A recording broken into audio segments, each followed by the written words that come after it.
అసలు విజయమంటే ఏంటి? ఎప్పుడూ తప్పు చెయ్యకుండా ఉండటమా లేక పడినా మళ్ళీ లేవటమా? సరే, ఈరోజు మనం ఒక సింపుల్ కథ ద్వారా సక్సెస్కి అసలైన మీనింగేంటో తెలుసుకుందాం. ఇది ఇద్దరు అన్నదమ్ముల కథ. వాళ్లకి ఒకే ఒక పరీక్ష పెట్టినప్పుడు ఏం జరిగిందో చూద్దాం. ఈ కథ మొత్తానికి ఇదే అసలు పాయింట్. ఒకే టాస్క్, ఇద్దరూ అన్నదమ్ములు. మరి ఎవరు గెలుస్తారు? నిలకడగా ఓపికగా కష్టపడేవాళ్లా లేక మొదట్లో భలే జోష్ చూపించి ఆ తర్వాత నీరసపడిపోయేవాళ్లా? సరే, కథలోకి వెళ్ళిపోదాం. ముందుగా ఈ కథలో ఉన్నది ఎవరు? ఒక తండ్రి, ఆయనిద్దరు కొడుకులు. ఇక్కడే అసలు ట్విస్ట్ ఉంది. వాళ్ళిద్దరి స్వభావాలు పూర్తి వేరు. అన్న ప్రేణవిత్ చాలా ప్రశాంతం, ఏ పనైనా బాగా ఆలోచించి చేస్తాడు. అయితే తమ్ముడు నిహాంత్ దీనికి కంప్లీట్ ఆపోజిట్. చాలా చురుకు, అడ్వెంచరస్, కాని కొన్నిసార్లు ఆలోచన కన్నా ఆవేశమే ఎక్కువ.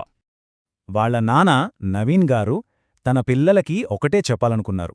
జీవితంలో నిజమైన సుఖం కావాలంటే కష్టపడి పనిచెయ్యాలి. సింపుల్, కాని చాలా పవర్ఫుల్ మాట ఇది. ఈ ఒక్క ఆలోచనే మొత్తం కథకి బేస్ అనమాట. చెప్పడమే కాదు, చేసి చూపించాలి కదా. అందుకే నవీన్ గారు తన కొడుకులకు ఒక టెస్ట్ పెట్టారు. తన పొలాన్నే వాళ్ల చేతుల్లో పెట్టారు. వాళ్లకిచ్చిన పనేంటంటే ఇద్దరికీ చెరో పొలమిచ్చి పంట పండించి చూపించాలి. ఎవరో ఎంత సమర్థులో నిరూపించుకోవాలి. మరీ ఛాలెంజ్ని వాళ్ళెలా తీసుకున్నారో చూద్దామా? మనం అనుకున్నట్టే అన్నదమ్ములిద్దరూ రెండు వేరువేరు దారులెంచుకున్నారు. వాళ్ల స్వభావాలే వాళ్ల పనితీరును డిసైడ్ చేశాయి. చివరికి వాళ్లకొచ్చిన రిజల్ట్ని కూడా అవే డిసైడ్ చేశాయి. ముందుగా ప్రేణవిత్ గురించి చూద్దాం.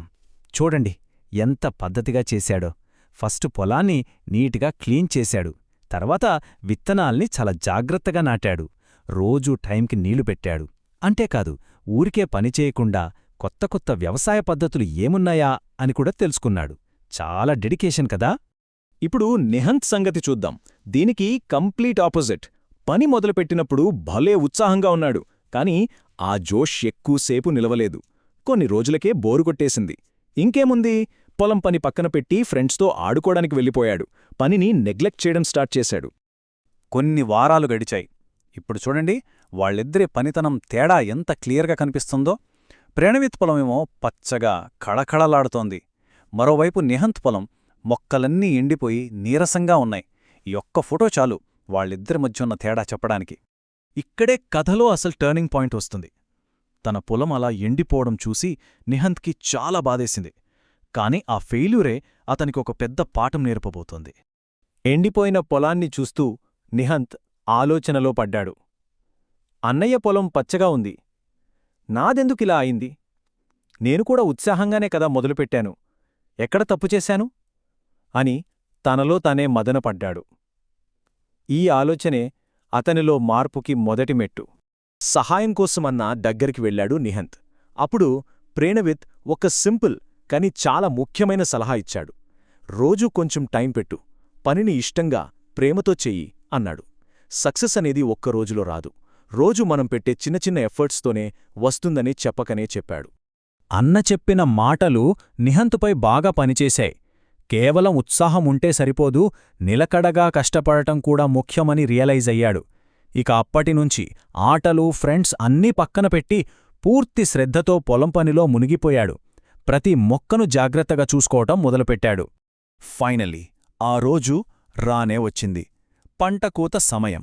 మరి ఇప్పుడు అసలు విజయమంటే ఏంటో తెలియబోతోంది. వాళ్ల నాన్న ఇచ్చే తీర్పు ఎలా ఉంటుందో చూద్దాం. ఫైనల్ రిజల్ట్స్ ఇవి. ప్రేణవిత్కి తను పడ్డ కష్టానికి తగ్గట్టు మంచి పంట వచ్చింది. మరి నిహాంత్ తను లేటుగా మొదలుపెట్టినా తన తప్పు సరిదిద్దుకోవటం వల్ల అతనిక్కూడా సరిపడా పంట పండింది. అంటే ఇద్దరూ పాసయ్యారన్మాట. ఇప్పుడు వినండి ఈ కథలోని అత్యంత ముఖ్యమైన మాట. వాళ్ల నాన్న ఇద్దర్నీ చూసి గర్వంగా నవ్వి నిహంత్తో ఇలా అన్నారు, నువ్వు తప్పు తెలుసుకుని దాన్ని సరిచేసుకున్నావు, అదే నిజమైన విజయం. చూశారా, గెలవడమంటే ఎప్పుడూ ఫెయిల్ అవ్వకపోవడం కాదు, ఫెయిల్ అయినా ఆ తప్పునుంచి నేర్చుకుని మళ్లీ నిలబడటమే అసలైన విజయం. నిహంత్కి ఇంతకన్నా పెద్ద బహుమతి ఏముంటుంది? సో ఈ కథ మనకి ఏం చెప్తోంది? మనమొక పనిని ఎలా మొదలుపెట్టామన్నది కాదు, దారి మధ్యలో ఎదురైన తప్పుల్నించి నేర్చుకుని మనల్ని మనం ఎలా మార్చుకున్నామన్నదే ముఖ్యం. పడిపోవడం కాదు, పడి లేవడమే గెలుపు అంటే ఇదే. సరే, ఈ కథ విశ్లేషణను ఒక ప్రశ్నతో ముగిద్దాం. మనందరి జీవితాల్లో కూడా ఇలాంటి సందర్భాలు వస్తాయి కదా? ఏ పొరపాటు చేయకుండా ఈజీగా వచ్చిన సక్సెస్ కంటే ఒక తప్పు చేసి దాన్ని సరిదిద్దుకున్నప్పుడు వచ్చిన అనుభవం మనకు ఎక్కువ నేర్పించిందా లేదా? ఒక్కసారి ఆలోచించండి.